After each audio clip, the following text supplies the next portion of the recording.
Sur la thématique de la mécanique, nous allons voir comment utiliser la relation de la loi de Boyle-Mariotte. Donc déjà, quelle est cette loi? La loi nous dit qu'à température constante, P fois V est aussi une constante.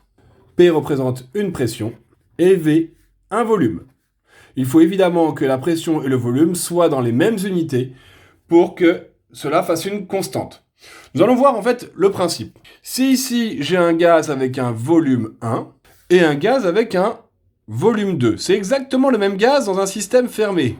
Nous allons voir ici évidemment que si le volume ici est pas trop élevé, ça veut forcément dire que si après il est plus petit, qu'il est plus comprimé, et donc il y a une pression exercée autour qui est plus importante.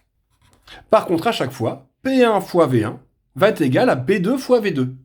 Parce que c'est constant. Ici, si je fais le produit P1 fois V1, ça va être égal au produit P2 fois V2. Toujours encore une fois, P et V doivent avoir les mêmes unités. Exemple, si on cherche un volume final, mais on connaît la pression. C'est un gaz, par exemple, qui a passé d'une pression de 200 bars à une pression P2 de 5 bars. Et là, à la pression P1, nous avons pu observer le volume, et le volume de ce gaz était de 10 litres. Et on cherche donc le volume final. Nous allons appliquer cette formule.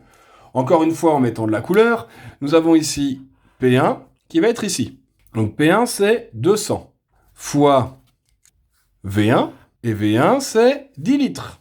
Va être égal à une pression P2, donc 5, fois notre inconnu, c'est-à-dire le volume 2. Il ne reste plus qu'à manipuler la formule, et on obtient V2 va être égal à 200 fois 10 divisé par 5, soit V2 est égal à 400 litres. C'est terminé pour l'utilisation de la loi de Boyle-Mariotte.